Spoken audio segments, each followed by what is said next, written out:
welcome. Here we are. This is Dawn Levy, CEO of Excellence in Analytics, and here we are in our Tribe of Excellence Facebook community for law enforcement, fire, EMS professionals to come together to be excellent in their work environment and excellent in their home environment. And so today we have someone really special coming on board to talk with us about a very special topic in policing. And so I'm going to give you a couple minutes to log on here, and then I'm going to invite Jennifer to come on board. But today we're talking about trauma.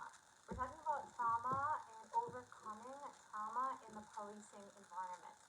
A lot of times our officers have to be so strong, our dispatch has to be so strong, our chiefs, our executives all have to be so strong, our analysts have to be so strong, and they are faced with trauma sometimes on a daily basis.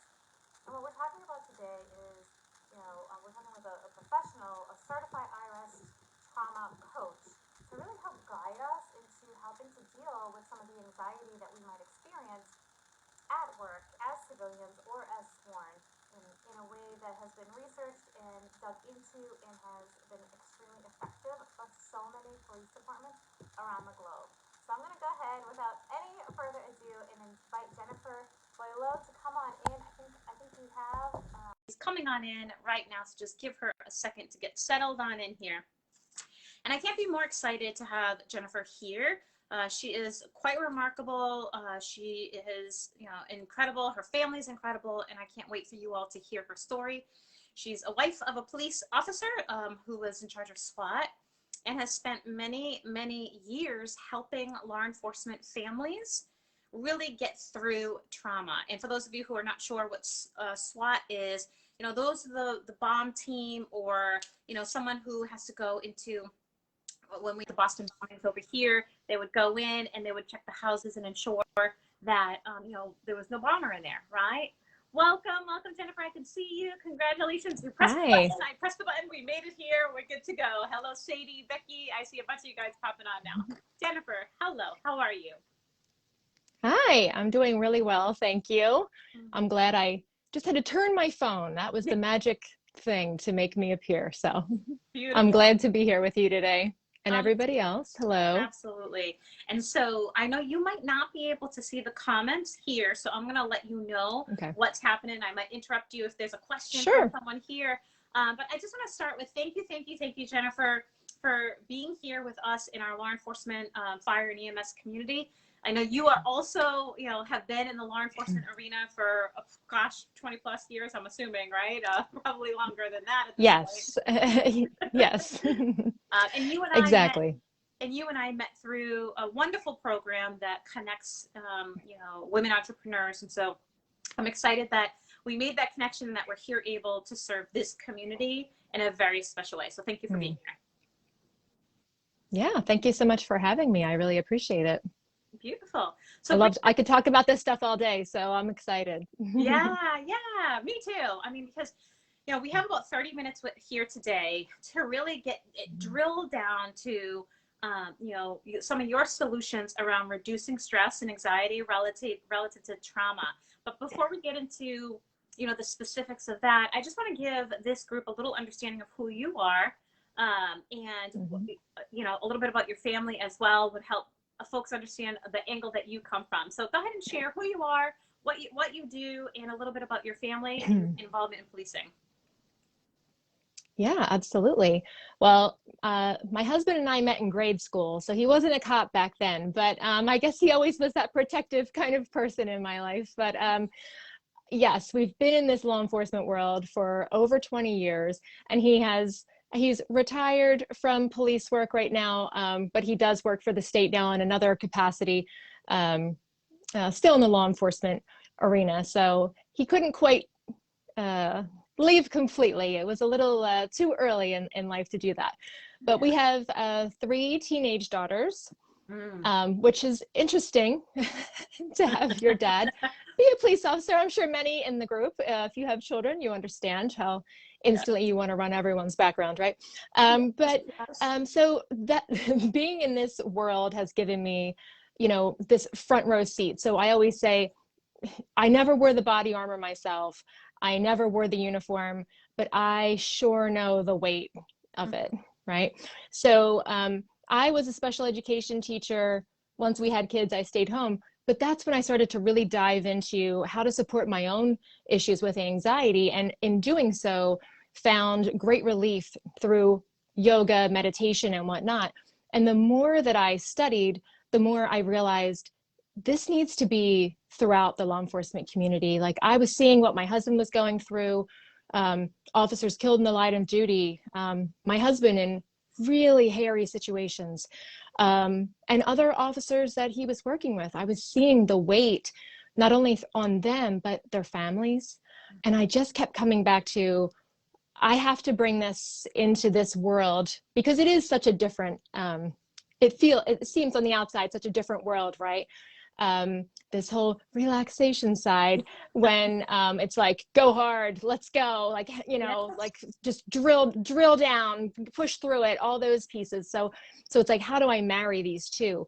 And the more that I progress through different trainings, like through Warriors at Ease, which is an organization dedicated to serving our military and also law enforcement, whether it's, you know, police, fire, EMS, dispatch. I always feel like dispatch gets left out. So I always want to like pull them back in. Like, you were my husband's lifeline, you know.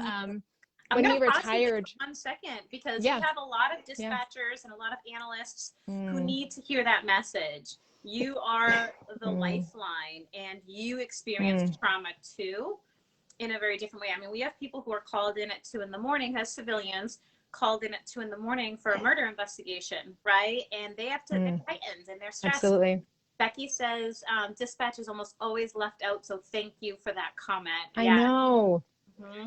And that, like, you guys are so important, and they know it, right? And like, you know, the police officers and everyone that you serve, like, they know it.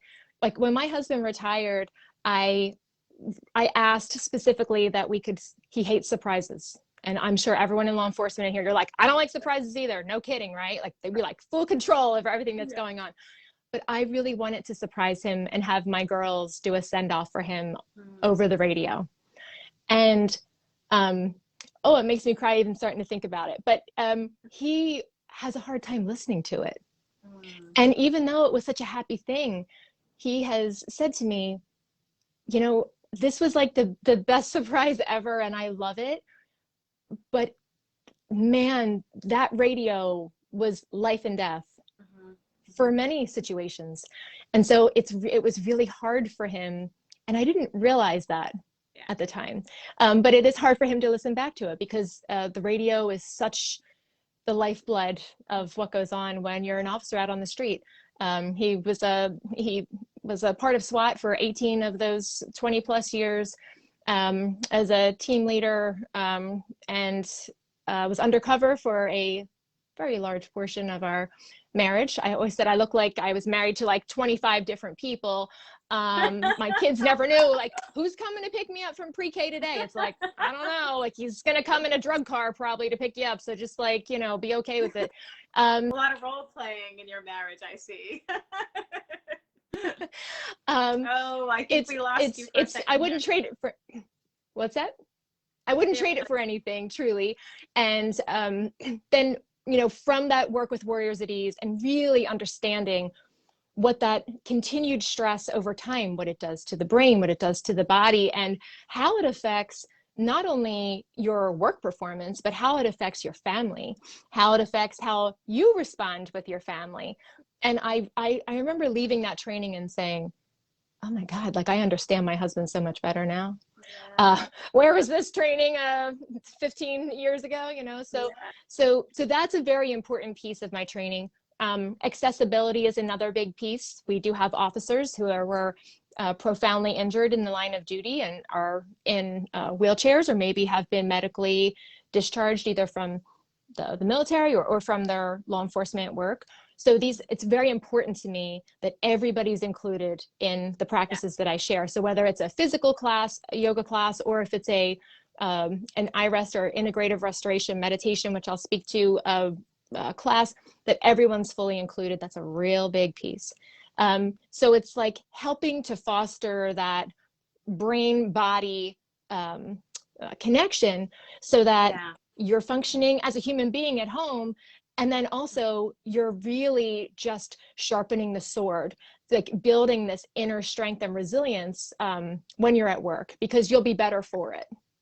And so, you know, I love the work-life integration. It's really what we stand for here in this community. You know, you have military, police, fire, EMS who have to put on the cloaks, right? And have to put on these, you know, I suppose bulletproof vests emotionally, right? And so do the dispatchers, and so do analysts. We have civil unrest issues, you know, where analysts had a hard time going out into the community. You know, and so we face trauma every day, and we're not recognizing it because it's normalized in a sense. And so the work that you do is very similar to what we stand for, which is why we get along so well, is really that work-life integration. How can we implement strategies in our everyday, in the different workforce that we exist in, that can really create longevity and sustainability and so forth. So, you know, we've been hearing for the last couple of years, we've been hearing about wellness and policing. COVID has brought about this language of wellness and policing. And so, you know, and I've worked with agencies who have started to build up their wellness community or wellness efforts in their agency. There's still a gap, right? So you're filling this gap. And well, let's back up. The reality is that messaging around wellness is hard when you're taught to push, right? And so the work that you do is letting them know that you can absolutely push and absolutely serve yourself in the same bubble. So what I'd love for you to do is talk about, because you're a certified IRest coach, talk about the work that you do physically in the police agencies to help them deal with trauma, both the civilians and the sworn. Exactly. You kind of blipped out there for a little bit, but I heard you say about helping civilian and sworn deal with trauma. Yeah. Right. So that's the biggest piece, is that, you know, in the culture, especially, you know, at the police department, it's like, go, go, go. And that's, I think you're going to find that across the board. But when it comes down to it, people are arriving, you know, in the police academy or in the fire school or whatever it might be. You're all arriving with a certain amount of emotional baggage in the first place, right? We have trauma that we arrive with that maybe you never got a chance to deal with. So then on top of that, we add in all the heavy stress of your work, and suddenly now we've compounded it and added on so much more, and the weight is super heavy. And so what's the go-to? You know, like the typical go-to is kind of like, I always call it like the sex, drugs, and rock and roll, right? Like it could, you know, I mean, it's not always a great knee-jerk reaction.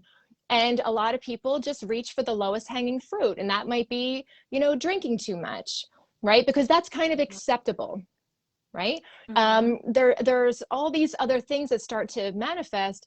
And then suddenly your family life's falling apart. And suddenly, so it's like it is so frustrating when I look at it and say, oh guys, like nervous system regulation is where it's at. Like I just have to, you know, get that point across. But it really is tough when there is a stigma around needing help.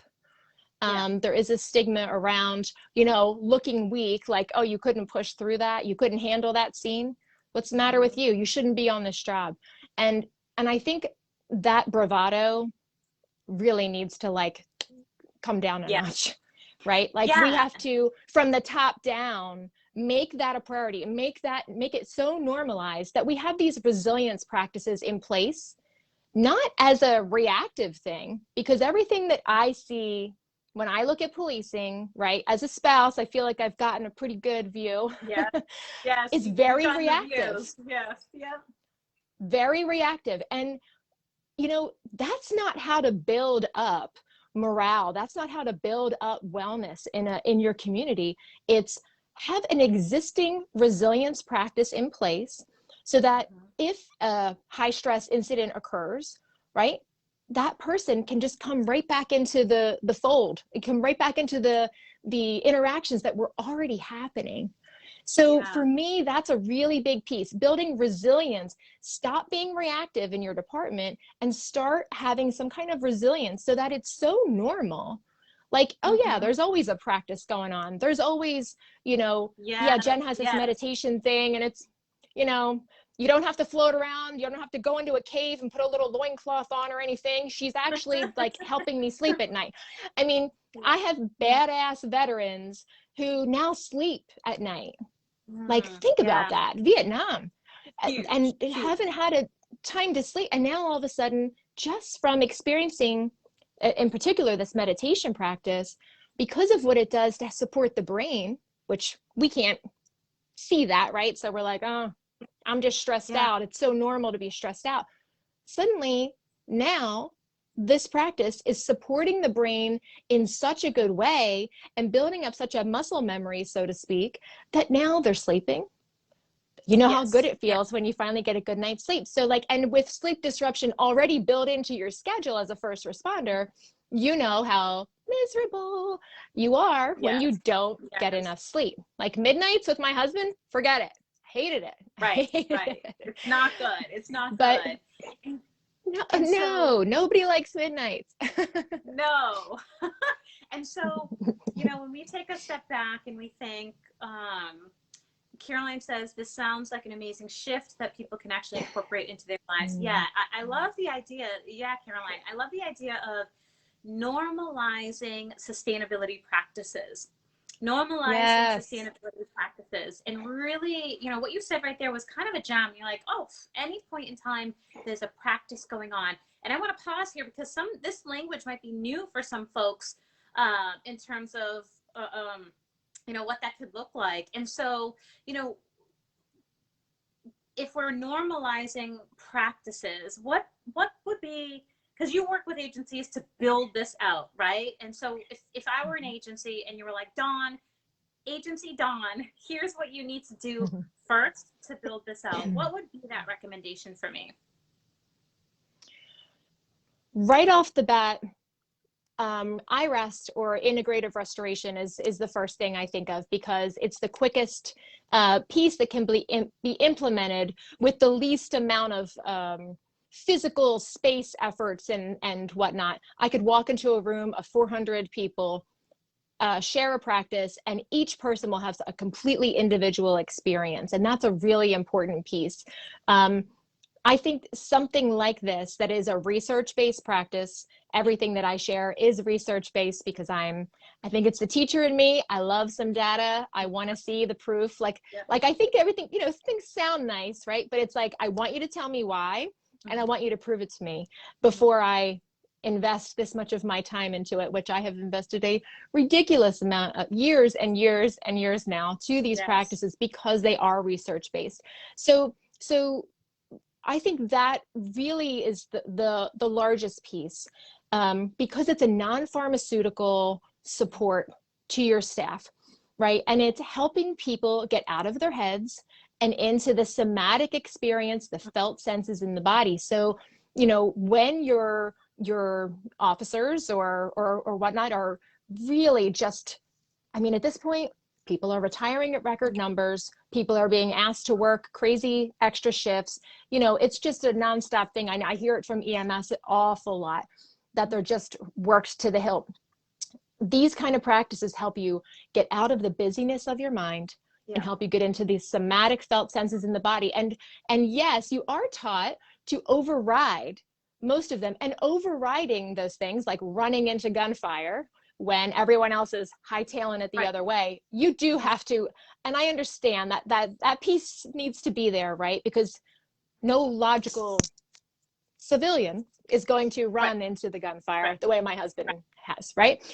But there are times that you need to recognize when you need to have that off moment, where you need to, outside of that very intense situation, focus on actually what you are experiencing in the body.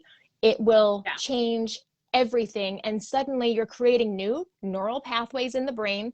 So you're having this neurobiological connection happening. All the right hormones are going to move, all the right secretions are going. Your brain, which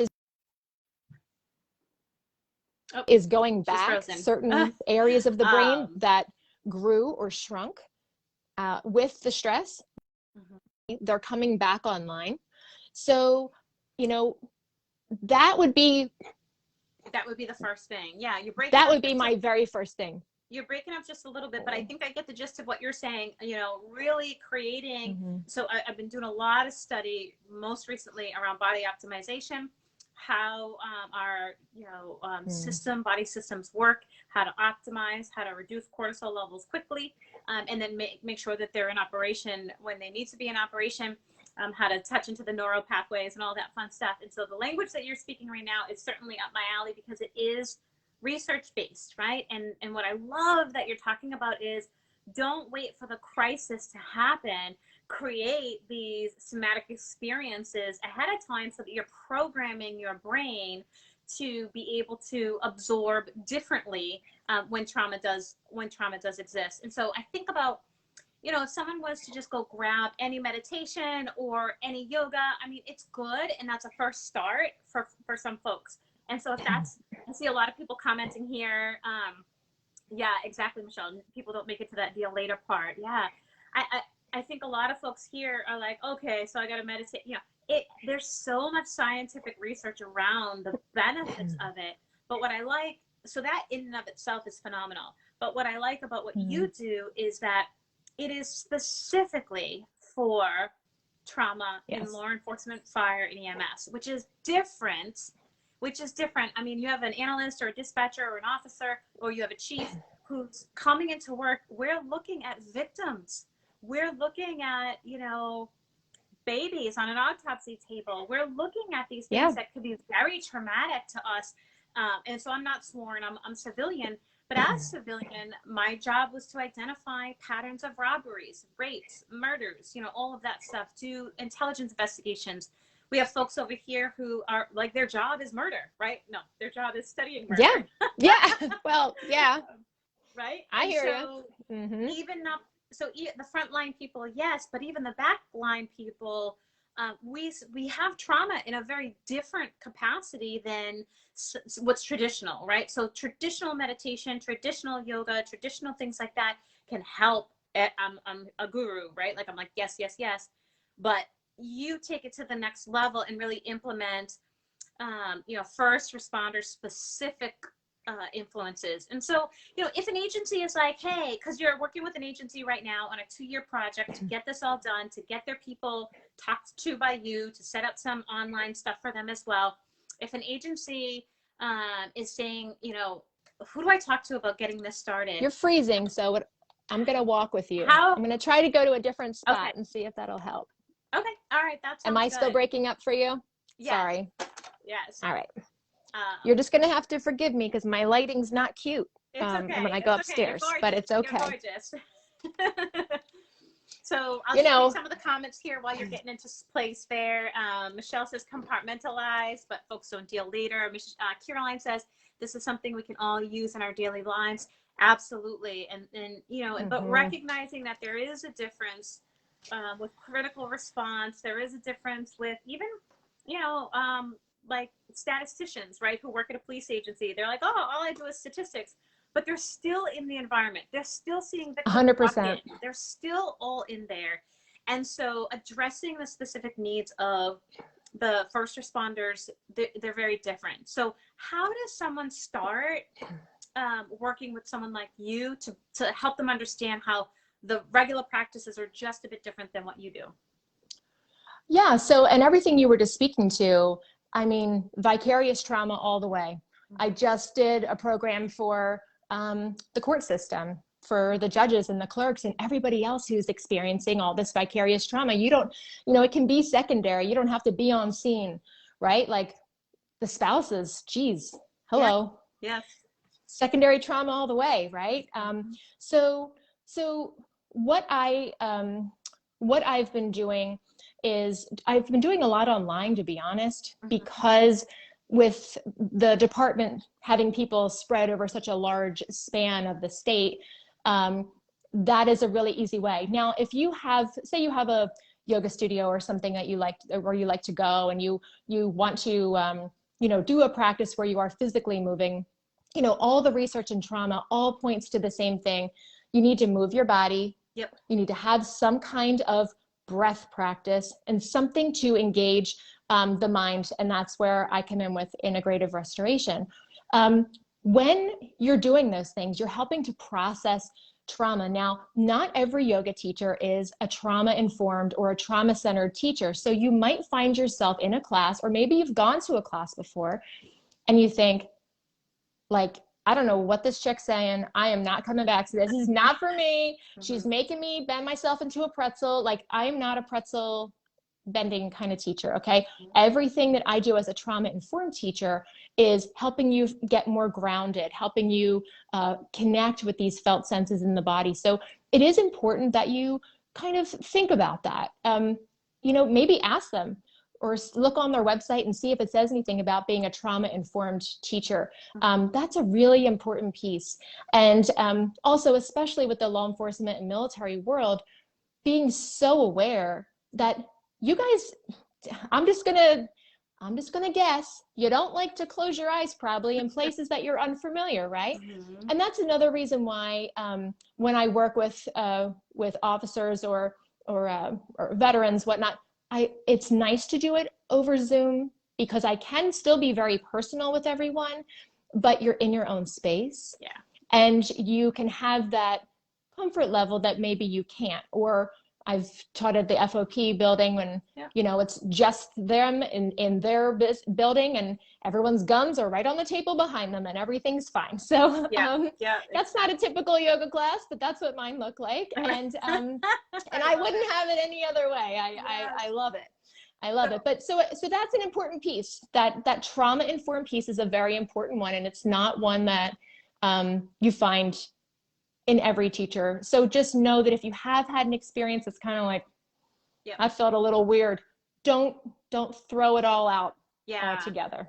What good advice, you know, because I think a lot of people are like, oh, that was so fruity. And then, you know, they're not connecting really with that. And you're saying, go out and continue to find, because there will be someone who's right for you. So if we can walk away with 3 tips, it sounds like they are: movement, find some kind of flow with your body, and don't give up. Try multiple people, or you can contact Jennifer online and, you know, and get in on some of her online programs. 2, you talked about breath work, which is incredibly important to, you know, reduce the nervous system response to certain environmental factors, right? And so having easy breath work, and you can Google it, or you can go to Jenn's website, you know, or you can, you know, come join us over in our tribe in our RG program, because we do some of this work too, and learn some breath work activities. And then the 3rd piece is the grounding piece, really just being able to pause and ground. Last night in our leadership program, we did a grounding exercise that took maybe 5 minutes. It wasn't very long, and it was pretty simple. It was, you know, the 5, 4, 3, 2, 1 of senses. So like, look around at 5 things, smell, you know, 4, or hear 4 things, and smell 3 things, and touch, or whatever it was, right? And you can Google it, guys, you'll find it. But it was those couple of minutes that really truly grounded the leaders from our RG program last night. And they're like, I needed that. And because we're so used to this go to go to go to go. Exactly. And so movement, breath work, grounding. And then if you are at an agency, if you're a chief listening to this, and I know we have several chiefs on here, and deputy chiefs who are looking to bring in resources, or if you're an analyst, a captain, a lieutenant, or anyone who's looking to bring in some resources to your community, research IRest. So it's IREST, or you can go to Jennifer directly, and she can give you some more information on, you know, trauma, reducing anxiety related to trauma in police, fire, and EMS institutions or agencies. Thank you. Caroline says the leadership program relaxing activity was awesome. I'm glad you liked that. Becky says, I know how it goes. Yeah, I know. We have a few things that makes it difficult sometimes. If you're in dispatch, it might be hard to do a full-on yoga class in dispatch, right? But you might really zero in on some of those breath work exercises and grounding exercises, and save yoga for after work or something. Yeah, exactly. And I have a bunch of I can post it in the comments if you like. Free meditations you can listen to anytime. I have some videos on YouTube as well about specifically what happens to the brain, things that grow, things that shrink, things that and then how you can bring them back into homeostasis by engaging in particular, IRest meditation, which a big part of IRest is, like you said, getting into the senses. So that's all woven into the meditation. And you can try any of those meditations that you want anytime. And truly, if anyone has any questions, I'm always happy to answer. So. Awesome. Beautiful. Yeah, no, I would love the link. That's so generous of you. I would love the link. I'd love to build it right into our programs, you know, so that, or this group here, so that everyone has access to at least one or two action steps. Because, you know, if you've spent the 31 minutes to be here with us today and you walk away and don't take any action, you know, what's the point, right? And so if your action is reflection on where you are at, that's action. If your action is grabbing Jenn's meditation and just experimenting with it, that's action. If your action is reaching out to Jenn to get some more informed questions of your own answered, that's action. So whatever path you take, definitely take some action, because, you know, we as a law enforcement, fire, EMS community, we can help normalize this kind of work when we come together as a community, and it's up to us to bring it to the forefront. So you've arrived here, whether it's live or to the replay, you've arrived here, you're here for a reason, you're listening to this message for a purpose, and I encourage you to take action on it. You know, and many people here, Jenn, are those research mentality people, and so they can truly value the research that that goes into all of this relative to the nervous system and how to equalize and that kind of thing. So if you're just popping on now, you know, this is Jennifer Boileau, and she is an IRest trauma coach, and she works with law enforcement, fire, EMS, and other first responders to really ensure that they are operating in a way that's sustainable and that really helps them through anxiety and trauma, both civilian and sworn. So I want to just thank you so much, Jenn, for being here with us today, for dropping your meditation video here a little bit later on. Yeah, for sure. Becky says meditation over meds. You know, that's yes. You know, there's definitely some proactive things that we can do to really take charge of our health, and recognizing that we have control over our bodies. What we decide to be true will be true. And it's the tools like the ones that Jenn's offering to us here that really we can decide to take a bite out of them and take advantage of them, or we can decide to continue to go and push and eventually collapse, right? So I encourage you all to, you know, take action after this training session here. And a huge thank you to Jenn. Thank you for taking the time to share your gifts with us and with so many law enforcement communities around the globe. So thank you so much. Yeah, thank you so much for having me. And truly, any questions at all, nothing is too silly. So feel free to, you know, message anytime, whatever, any way I can be of help or service, I am more than happy to do it. So I love it. Thank you. Love it. Thank you so much, Jennifer. You have a good afternoon. I'll talk to you soon. Thank you. Bye. All right.